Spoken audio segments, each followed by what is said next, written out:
Hello, I'm here at the Dryblebiss farm, and I'm also here with the miniature scale of the Dryblebiss farm.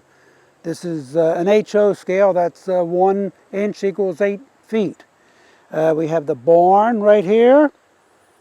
We have a milk house there, the home, a chicken shed, the wood shed, the carriage house, and numerous other things.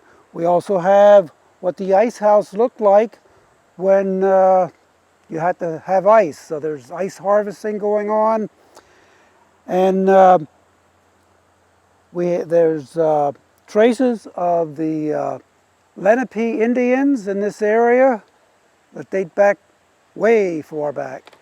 The Dryblebiss farm started somewhere in the late 1700s, and around 1871, 1872, the railroad, which was the Philadelphia and Reading Railroad, they ran a line from Reading, Pennsylvania to Slatington.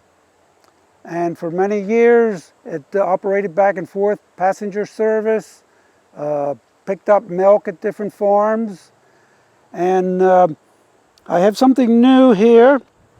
This is the Virginville Schoolhouse, and it sits at the entrance to the farm lane, but it's a home today. And I have a larger scale of what the schoolhouse looked like. I got a lot of information from my mother-in-law. She went there for 8 years, 1st through 8th grade, and she enjoyed her school life there very much. She had 3 different teachers. One happened to come from Reading, rode the train to the Virginville station, and would walk to school.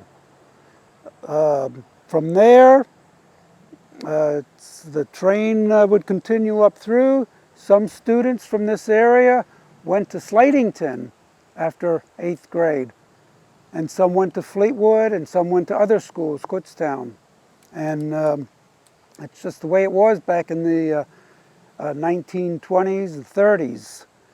The school was teaching up until about 1954, when the Richmond Elementary School was built in Richmond Township, and that closed several other schools that were in there. And then they continued on to the Fleetwood Junior High and High School. The cows were right in the field next to the schoolhouse. There was a fence along the way.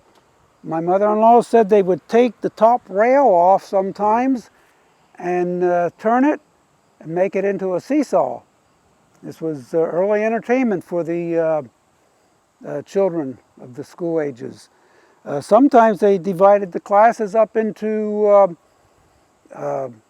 2 teams, and they would throw a ball over the roof. And the way I understand it, the person with the ball would run around and try to tag somebody, and then that person would go on the other team, and they'd get more and more.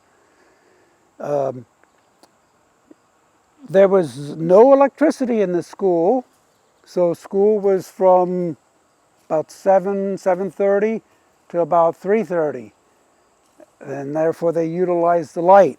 Every night they closed the shutters, and every morning they opened them. They put a rain barrel over here to catch the rainwater, and my mother-in-law would come to school earlier than what school would start, because her father and her mother lived on a farm about 1.5 miles away. She would either walk or he could drive her there. And naturally, we would all like to take the ride rather than walking. And then he milked the cows in the morning, dropped her off, and took his cans of milk to the dairy in Virginville. It's actually the creamery. And from there, and other farmers brought their stuff.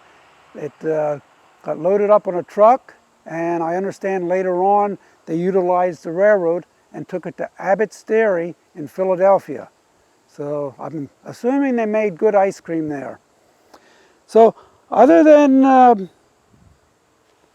the big schoolhouse and the miniature farm, we hope that next year we can all get out and come here and see everything live and in person.